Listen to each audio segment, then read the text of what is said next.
Coming up next on Arizona Horizon, get the latest on the state's legal fight over driver's licenses for Dreamers. We'll have an update of issues out of the Tucson area in another edition of Southern Exposure, and find out about the nation's first social service agency for urban Indians. That's next on Arizona Horizon. Arizona Horizon is made possible by contributions from the Friends of Eight, members of your Arizona PBS station. Thank you. Good evening and welcome to Arizona Horizon. I'm Ted Simons. Young unauthorized immigrants who are brought here as children and granted deferred deportation are allowed in many states to get driver's licenses. That's not the case in Arizona, where Governor Jan Brewer issued an executive order to deny licenses to the so-called Dreamers. But a three-judge panel of the Ninth Circuit Court of Appeals found that there was no legal reason to deny licenses to Dreamers, and a request by the governor for a rehearing before a 15-judge panel was denied. For what all of this means in practical terms, we welcome local immigration attorney Elizabeth Chatham. Good to see you again. Good to see you. Thank you for having me. Yeah, thank you for being here. This is it's not confusing, but it can be confusing, but it shouldn't be confusing. Let's talk about the court case first of all. Did we get that right? Basically, the Ninth looked at it, didn't want to look at it again. Ball game. Exactly. I think that the three-judge panel in July was pretty bold in what they were saying, that the state of Arizona was not able to legally, it was an unconstitutional issue to deny driver's licenses to Dreamers because of how they were classifying whether or not these people had status, legal status in the U.S. They ultimately said that's the job of the federal government. And then when the state decided to appeal that three-judge panel decision, the 15-panel judge court decided to say, you know, we're going to agree with the earlier decision. So there will be no appeal in the Ninth Circuit at this point. It could go to the Supreme Court? Could it be, how would that work? Petitioned up there and Absolutely. The state can decide to apply for the Supreme Court to hear the case. They have about a week in order to make that application. As far as I'm aware, they haven't made the application yet to the Supreme Court. And the Supreme Court can either decide to hear the matter or deny it and say that it's moot. The decisions have already been decided. There is no question of law here. Interesting. And we should mention as well that originally it was Dreamers only, and the original court ruling was, well, you can't just do that with Dreamers because other folks with deferred deportation are allowed driver's licenses, and the state went ahead and said, okay, everyone with deferred deportation. Exactly. That's exactly what happened, and that affected domestic violence victims, victims of trafficking, people that we actually want to help integrate into our society and to find independence. And I think, you know, when you read the summer decision from the Ninth Circuit, the bold language was sort of scolding the state, saying, you know, you're purposely punishing this class of people. And the day that it was available to apply for DACA, that was the same day that the governor issued a change in how the Department of Motor Vehicles classified this class of immigrants. And that is part of why I think there was so much irreparable harm to these immigrants. In the pleadings, it stated that 87% of Arizonans either drive to work or to school. And because of the lack of a driver's license and such a large population of people not being able to drive, that was classified as irreparable harm. And that was part of the reason the court decided, you know, this is not constitutional. You can't target individual classes of people like this. So with that in mind, now let's get back to the ground level here where the rubber meets the road, if you will. Yes. Will a district judge order Department of Transportation to start issuing licenses, and if so, when? That's what's anticipated, that the district court judge is going to go ahead and say, you know, you can't issue, this order is no longer legal, and that the state of Arizona is going to have to issue driver's licenses and put the law back in place as it was prior to the order. So it's not asking for a legislative change or anything like that in what the rules were in getting a license. It's just putting it back to the requirements prior to Governor Brewer's order. The expectation of when the state's going to start issuing driver's licenses should be by the end of the year, but before 2015 happens, and it will probably be the normal documentation that someone with a work permit would show. They would show that they have permission to be here. They have a work permit from the federal government. It'll have an expiration date. It's probably going to be 2 or 3 years, depending on when the person got their EAD card. And then that's how long their Arizona driver's license or state ID would be issued for. I was going to ask that because, again, the executive action only goes for 3 years. If that's the case, do they have to, these dreamers or folks that are on this deferred deportation status, do they have to reapply for a driver's license every 3 years, or as long as whatever the action might take? Yes, absolutely. They are going to have to apply every 3 years. Not like your license or mine, that's good for 50 years. Every 300 years, it seems like. Exactly. Yeah, it's completely linked. Immigrants are allowed to have licenses so long as they have authorized stay in the United States. Now, the folks that are affected by this, obviously the original dreamers, the kids affected by DACA. What about now this latest executive action by the president? Are those folks affected by this? Yes, it's going to apply to anyone who gets deferred action status. So it won't just be the folks that previously were issued the EAD cards, but now their parents, when they apply, it's called DAPA, when they apply for their work permits and those are issued, and once they are received, they can go and apply for their driver's licenses, which I anticipate is going to be quite controversial in the state of Arizona. It's one thing to not want to punish kids, frankly, and it's a whole other thing to say, should we or should we not be granting privileges to their parents, who are the ones that may have brought them here. But the federal law isn't going to make that distinction. They're not judging the actions of the parents. What they're saying is, come out of the shadows, make sure you meet these requirements. If we don't believe that you're a threat to public safety or have prior criminal convictions, then we realize you're here and we're going to grant you deferred action from being deported and a work permit. And we should note now that these licenses, they can be revoked with a new executive action, correct?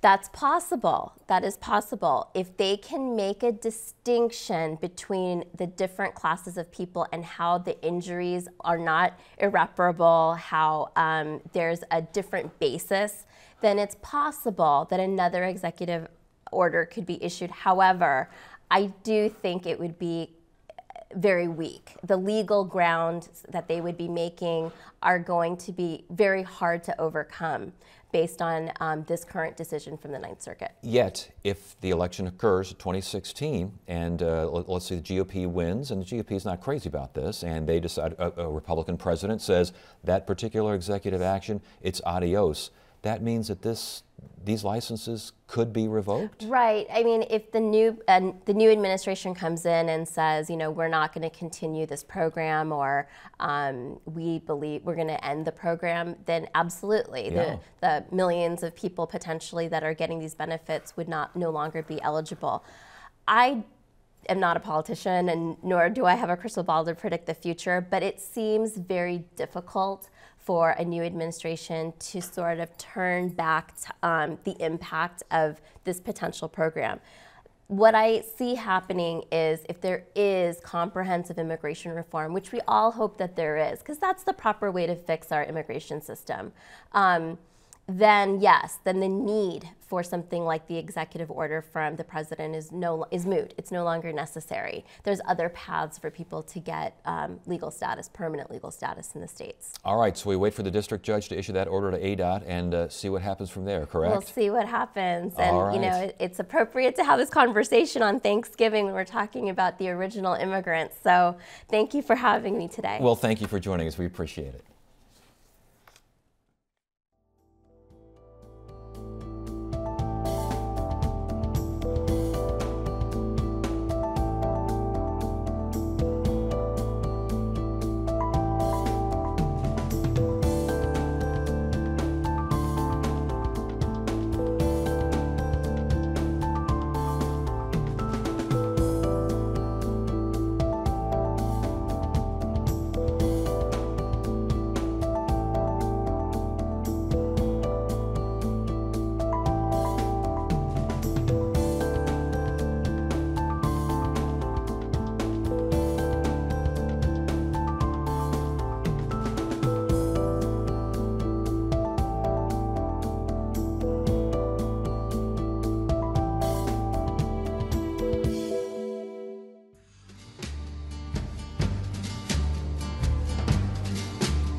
Each month we take a look at issues from Tucson and the southern part of the state in our series Southern Exposure.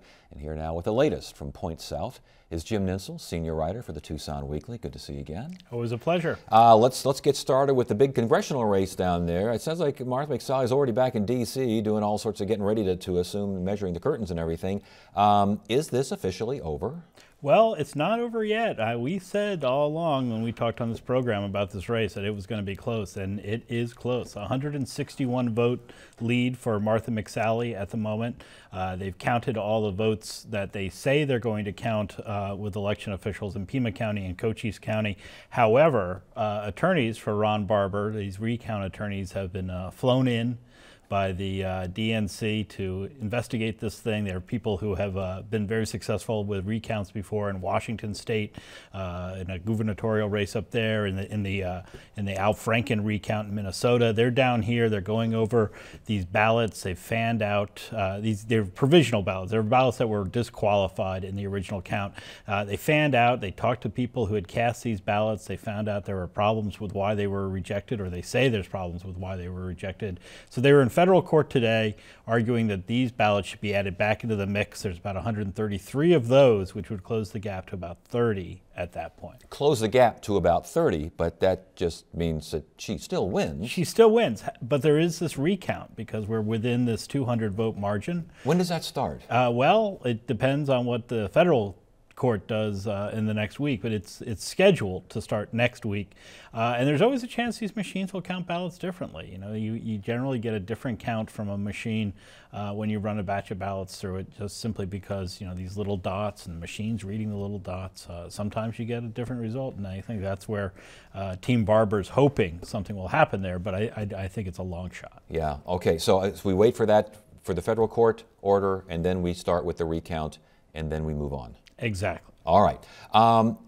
State legislative race. Ethan Orr lost in his attempt to return to the state legislature. Republican in a mostly Democratic district down there? Pretty evenly split. Okay. Slightly Democratic district, but split between, it's one of the state's few competitive districts, which is shown by the fact that Ethan Orr, a Republican, and Victoria Steele, a Democrat, were the two House representatives there. And Ethan is a moderate. He did cross party lines to support Governor Brewer's Medicaid expansion 2 years ago, and he went up against Gabby Gifford's trauma doctor, actually, a guy named Randy Freeze, who was the first doctor to see the mass shooting victims on January 8th, 2011. And he decided to get into politics. He ran, and this was an expensive race, hundreds of thousands of dollars spent on a legislative seat here. And Randy Freeze came out ahead by just a couple hundred votes, another very close race in southern Arizona. It seems from a distance that Orr's campaign, he kind of played both sides against the middle. He managed to get both the hard right and the hard left mad at him. He did, and the issues the Democrats really went after him on involved gun bills that he had voted in favor of, and anti-abortion legislation that he'd voted in favor of, and that had a real impact on I think how some moderate voters viewed him. And so, end of the day, a few hundred votes lost. You talked about the money in the race. I know that the governor's money was in there. She was down there campaigning, I guess, pretty heavily for him. And did Gabby Giffords, at her group, what's her organization called? Her organization's called Americans for Responsible Solutions. Okay. They did support Randy Freeze in that race, and particularly, again, on those gun issues were one of the big things they advertised on. So both sides spent the money, and it sounds like this is one of the cases where the governor's money didn't quite get the results that they were hoping for. I think that's what happened down there. Okay, as far as this Americans for Responsible Solutions, did it have much of an impact in other races? Well, you know, they played a lot in this Ron Barber race, and it looks like they are headed for a loss there. They had wins elsewhere. Washington State passed a major background check initiative by the public up there. They're going to really enforce more strict background checks on gun purchases. So that was a win for them. They won a couple of Senate races. They lost a couple of Senate races.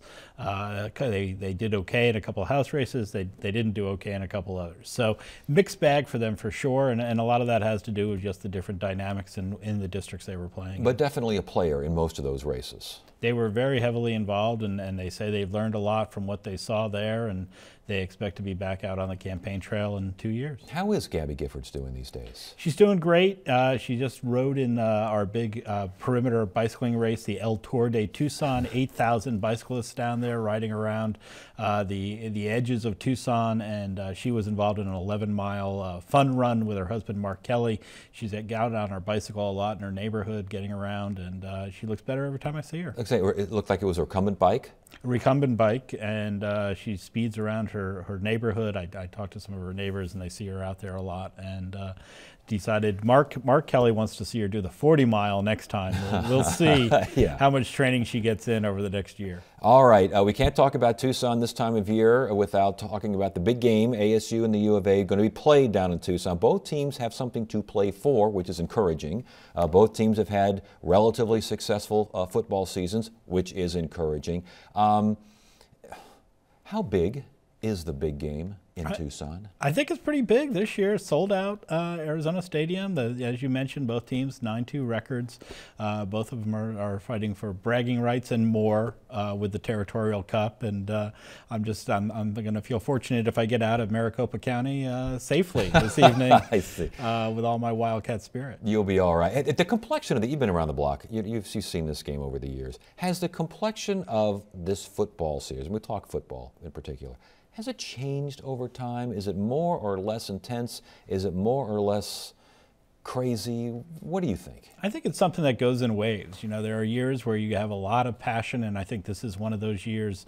And then there's years where people are kind of like, meh, who cares? And so it's just it kind of depends on the dynamics of where the teams are by the time this Territorial Cup comes up. But I think this is going to be one of the big ones for sure. Compare the fan base down there in Tucson. U of A football, U of A basketball.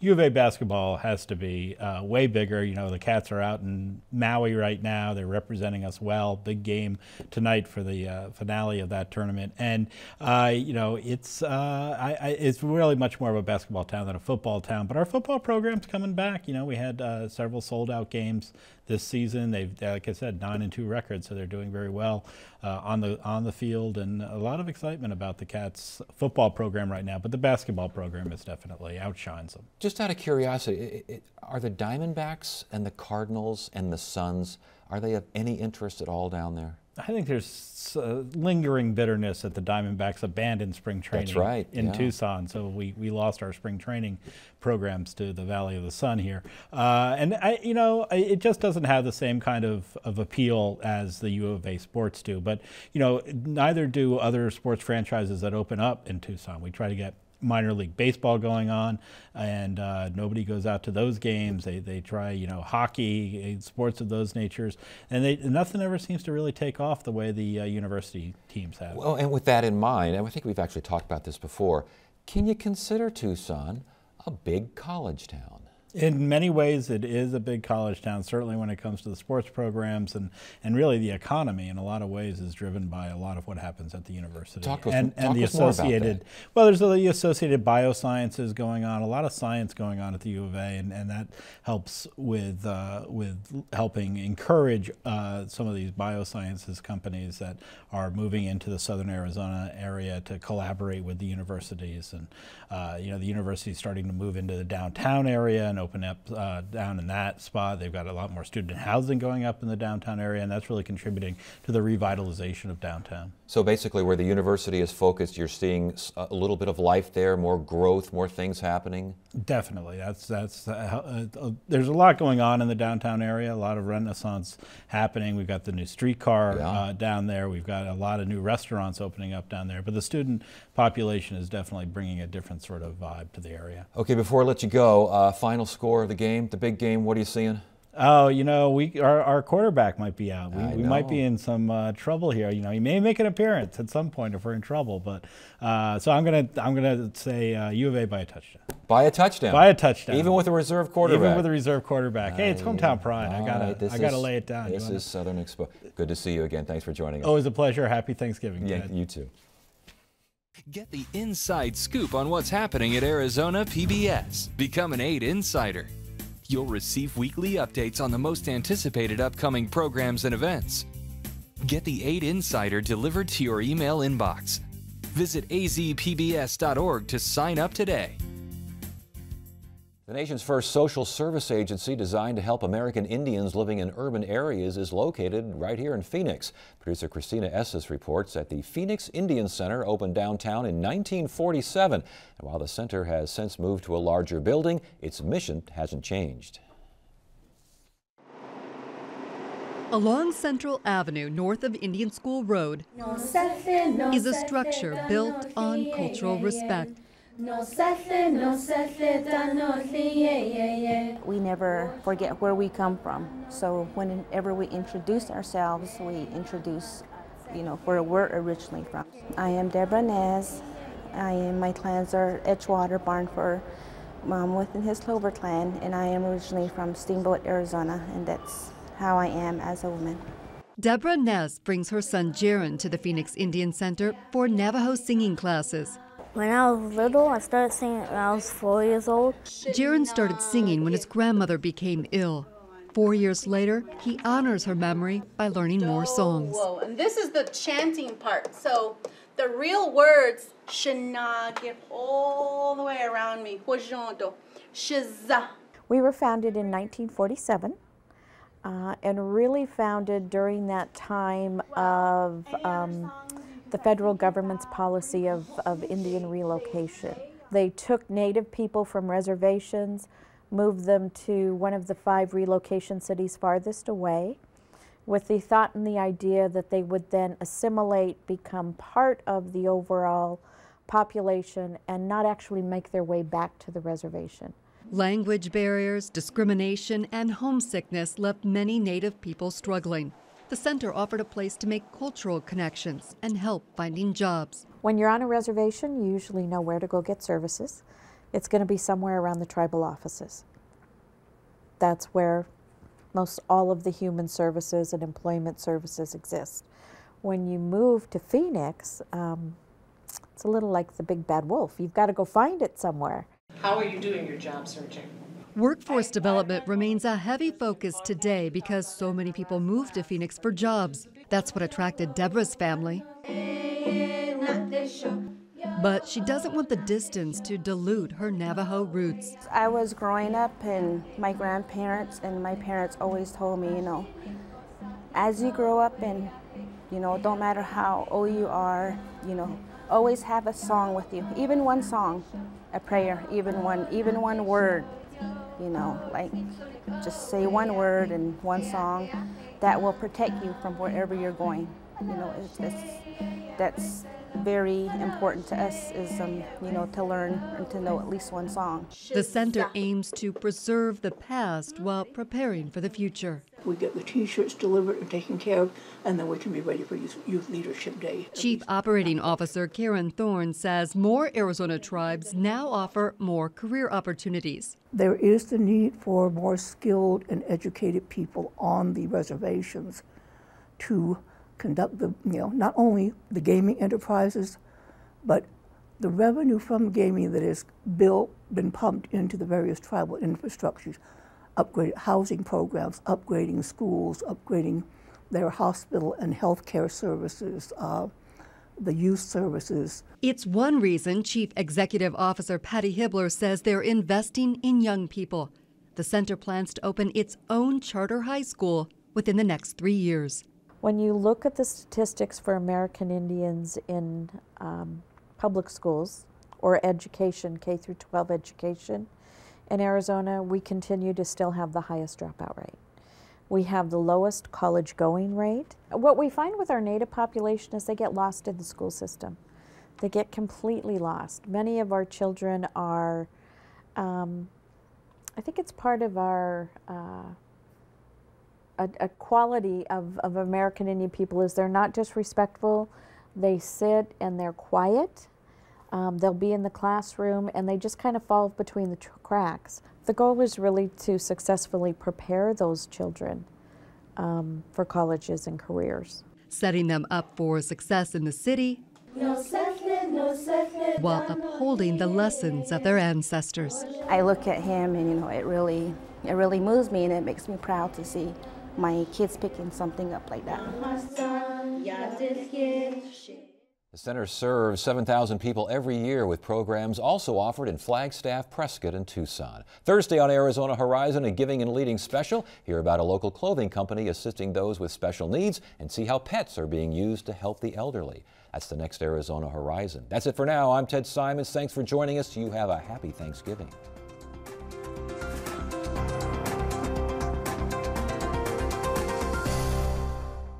Arizona Horizon is made possible by contributions from the Friends of 8, members of your Arizona PBS station. Thank you.